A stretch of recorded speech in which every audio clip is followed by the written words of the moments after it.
The first time, by the way, unity.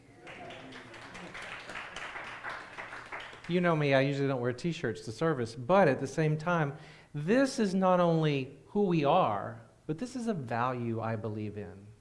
It truly is, and so I have a collection of these unity shirts. I think they're awesome. So before we get rolling, I just want to make sure everyone is clear. If you have any concerns or worries, as I shared in a community meeting one time, the candidates are coming, but that doesn't mean they start the very next week. So I'm not going anywhere soon. We'll have closure. We'll have time to do those goodbyes. So this is not my last Sunday, in case that was running through your thoughts. We'll work all that out with great detail so everyone will know what's happening. Miracles. The beautiful miracle that's alive every single day, and I think we forget that that's the norm. Have you ever often thought that that's like a special occasion, circumstance that happens? Yet we can really claim miracles every day. That little guy right there, I know him really well. He's changed over the years. But that little picture was really special that my parents took on a beach trip of me quite a number of years ago. And it really centers a lot around what today's talk is about. One thing that I know for sure is that miracles happen. They absolutely do. You've experienced them. I've experienced them. I know them in my own life. And I want you to breathe with me right now for a moment and just take a nice deep breath and just know the miracle that you are. I know we don't often go about our day thinking, oh, I'm a miracle. But I want you to really be able to affirm that and know that you are. You're right here, right now, in this moment. And here we are together. A couple of birthdays I want to talk about today, and in this moment I'll share that this is my birthday week. But also, one of my beloved favorite teachers, you hear me talk about her quite a bit, Myrtle Fillmore, co-founder of Unity. Her birthday was August 6th, 1845. So 177 years ago, we're still sharing stories of Myrtle Fillmore. So I say, happy birthday, Myrtle, because I know whatever plane we might be on, we still know the divine appointment that we're all called to be in each other's lives. Have you ever heard a phrase, read a book, watched a movie, listened to a talk or a lesson? Maybe you're flipping through a book and you've read it many times. Maybe you're reading it again, and all of a sudden you pause and you went, that's different, or I'm hearing it different. It's something new for me right now in this moment. Maybe someone said the same thing to you 3 or 4 times, and all of a sudden one day you heard it. And you know what I mean by that? When you hear it? Myrtle Fillmore was that for me in my life. So many years of kind of pondering spiritual practice and truth and really looking at her story, her powerful story, that was a shift in my thinking. And I really got into Myrtle Fillmore, really got into her work. And I would invite you to do the same. And one line or one word or one phrase can shift our thinking completely. And that's what I want to claim is the miracle. When we change our thinking, change our thoughts, we change our mind, we change our reality. The third principle in unity is about co-creating our reality with God. Not an outside force doing something to us, but us participating in the process. We've all experienced a new birth, a birthday. Every time we go, I just heard that. I just realized that. I just got that for the first time. And so every time that happens, I want to invite you to maybe say silently to yourself, or someone shares a story or something they've heard, just look at them and say, happy birthday. Happy birthday. Because there's a birth experience always going on. It's not just that annual event that happens in our life. Life itself is such a gift. That is the gift. But more than that, it's unity. It's how we show up while we're here. Would you agree with that? We've got moments to do something with this time that we're here. And I want to share some stories today, and I haven't shared a lot, but throughout our time together I've shared little bits. And so I want to begin with miracle number 1, and that's when this little guy came into the world. Thursday of last week, August the 11th, 56 years ago, I was born. Miracle. You all have that story. You came into this world at some point. 10 years to the day after my brother was born, my mom entered the hospital on the 9th in great distress. And 2 days later, on the 11th, they finally decided to do a cesarean.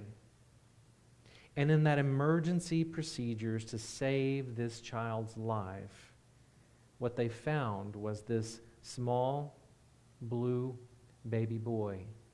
And all of their attention was focused on bringing this life into really the living. And hours later, my dad, my sister Peggy, my brother Ernie, and some family members were waiting in the waiting room, and they would wait on what was happening. And hours later, a doctor would come out and share, guess what? He's going to be okay. But in that moment, the doctor's face changed. Because as our lives do sometimes, great celebration and great exhale can sometimes be mixed with distress and grief.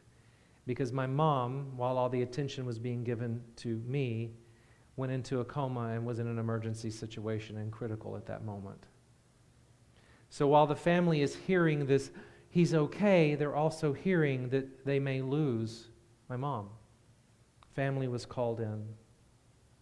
And they were suddenly thrust into these experiences. And I know we've all been there when we're excited about one thing, but yet something else is standing right there, and we don't really know how to navigate that. And life brings us that all the time.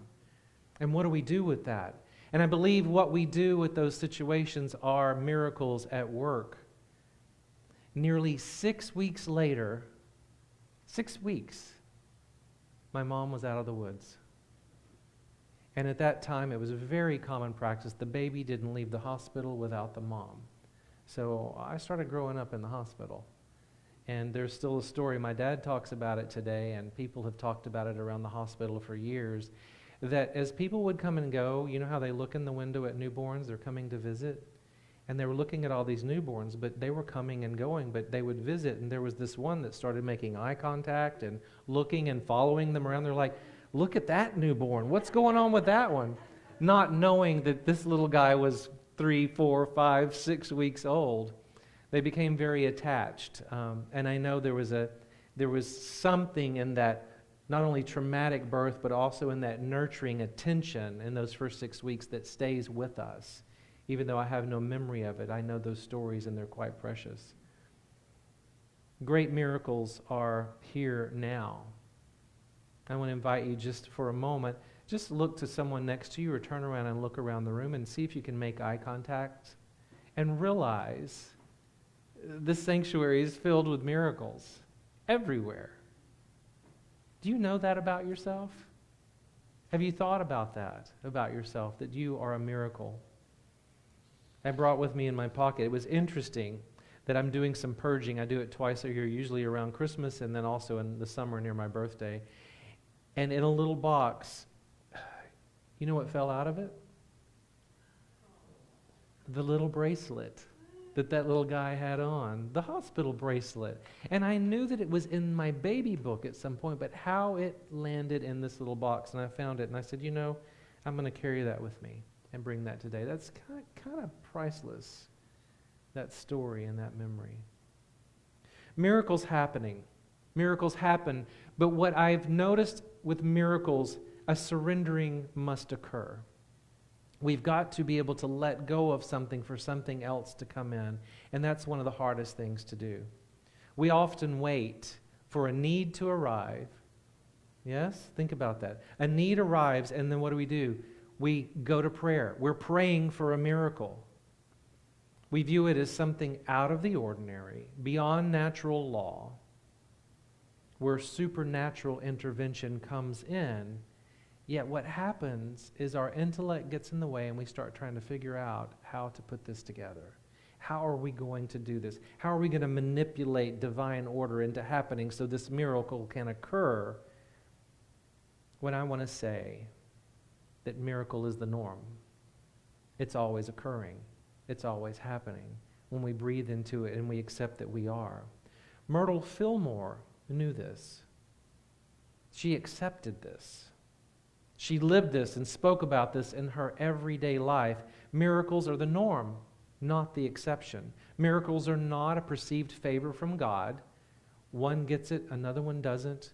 This one did this, so this one gets it, and this one doesn't. Let that go. Miracles are a changed mind.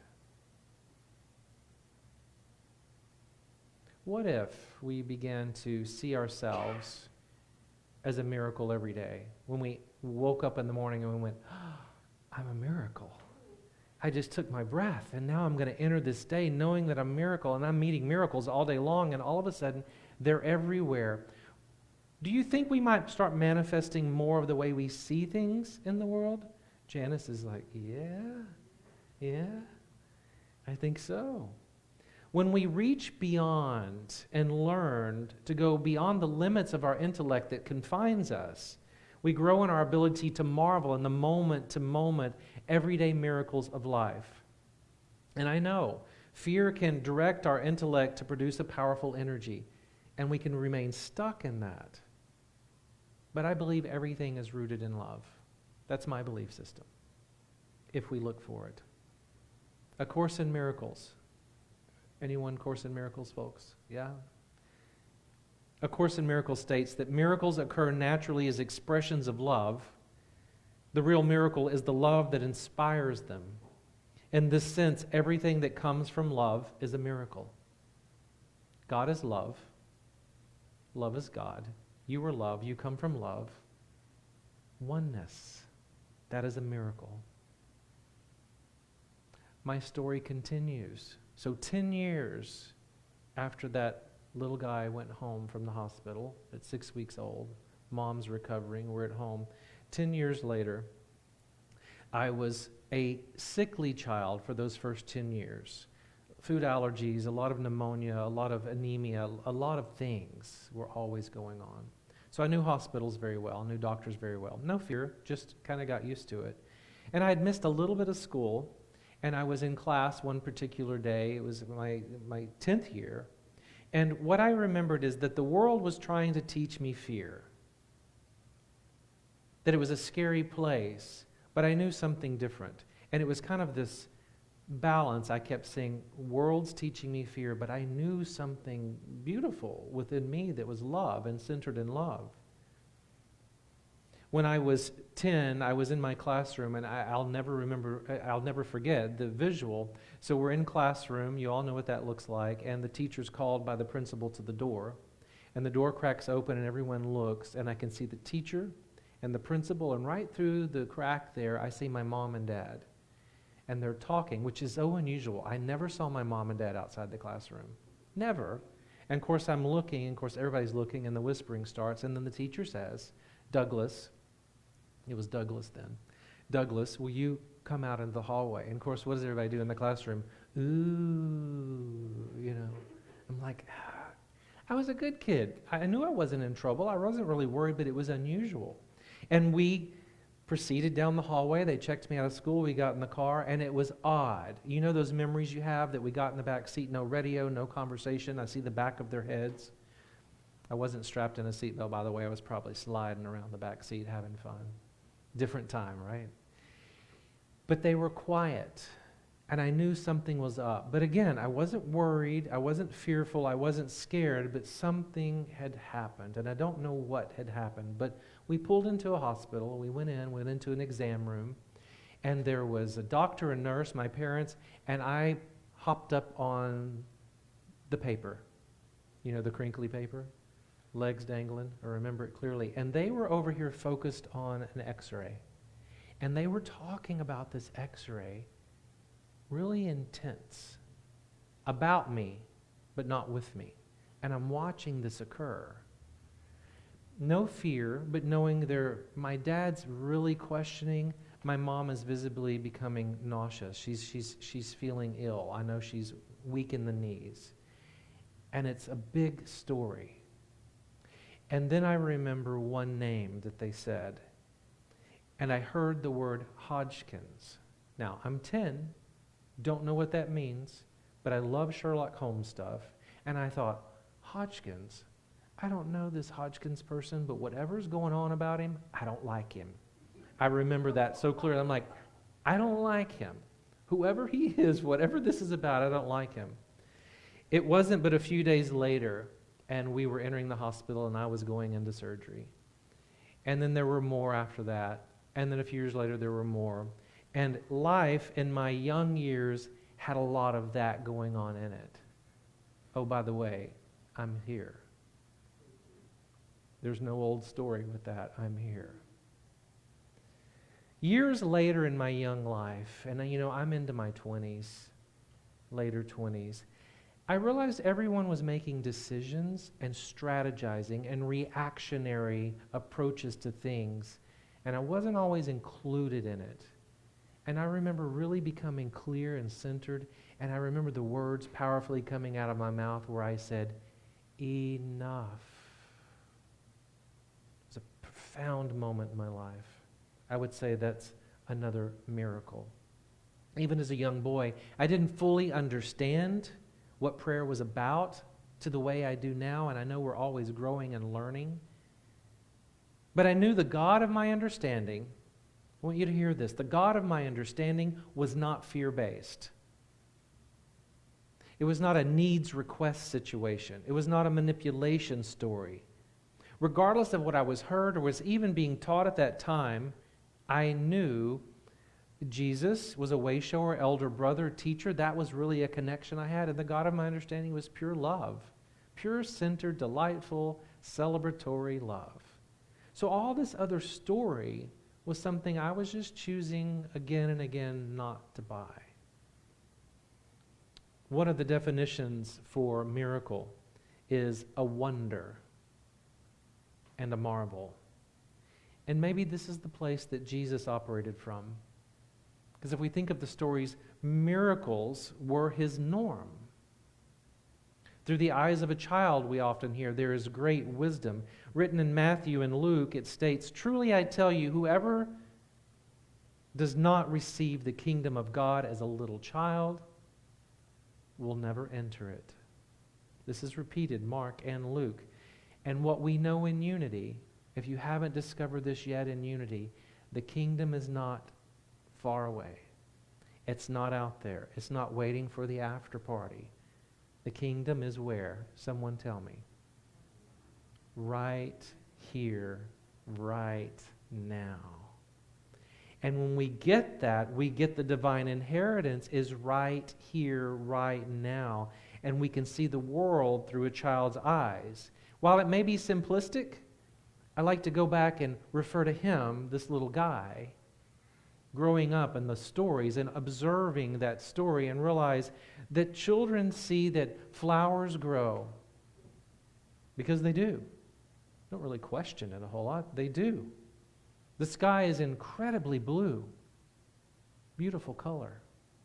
The sun comes out each day, even though right now I wish it would chill just a little bit. Those are the very simplistic things. And that even there's a place over the rainbow. Now, while that may sound, some people may say Pollyanna or positive thinking, it is a child's view of the world. It's very simple. But you know what? We forget that. We get busy, we start strategizing, we start putting things together, and we forget the childlike wisdom that is powerfully true. We are healed because we are. Period. It begins with the renewal of our thoughts about what is norm and what is not. When we commit ourselves to spiritual practice, which I'll move to principle number 5, it's about application. It's about commitment and accountability. We can ask ourselves, do we operate from the reaction of fear or the root of love? I would say it's both sometimes. Yes?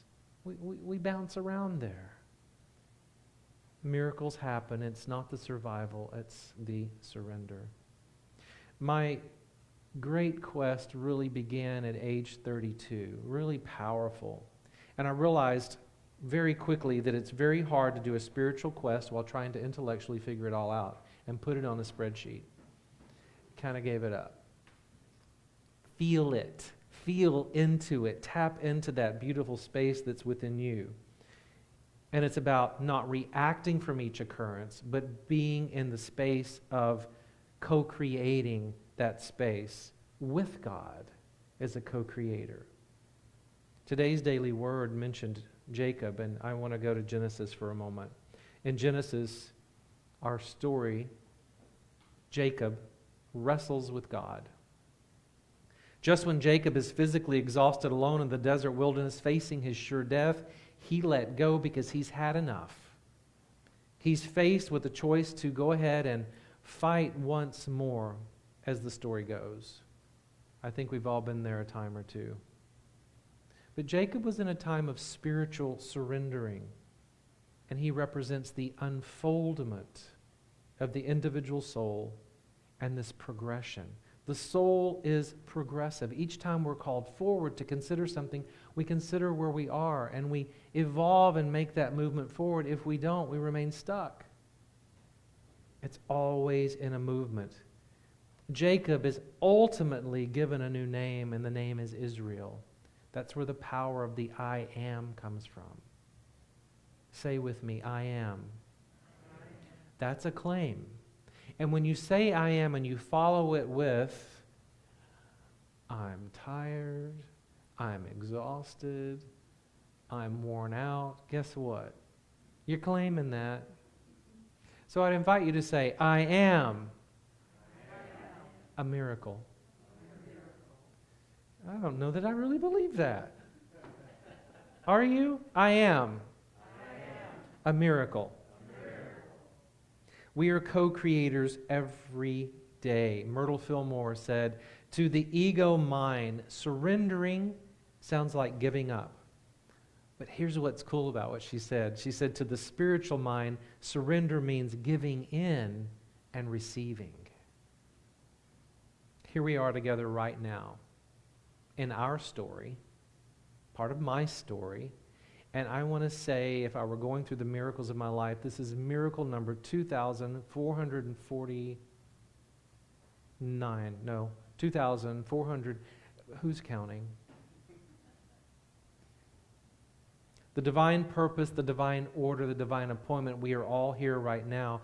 And you're all about to go into this next new miracle moment in the life of Unity on Greenville. It's a powerful time of discernment and claiming what is yours. The little boy here with all the life challenges went on a quest, and I know for sure that miracles happen. And today, as a minister and a coach and a teacher, I know what I'm clearly called to be in the world. And you hear me often say it. It's to remind people of their value, their worth, that they're sacred, that they matter, and that they're loved. And you've been reminded. Would you agree? Every time you hear me say that, you're reminded. So when you look around at each other, I want to invite you to say happy birthday at every moment possible, because it's always a new opportunity. And when you leave today, I brought you a gift. We're getting kind of used to that, aren't we? But it's a refrigerator magnet that says, I am a miracle. And I want you to put that on your refrigerator, and I want you to see it every day, and I want you to say it and claim it and know that about who you are. Because I see the awakening, I see the shift, I see the aliveness of this community. Here in the sanctuary, joining us online, we appreciate you. I won't see you till September now because we've moved schedules around, but I will see you soon. Happy birthday, everyone.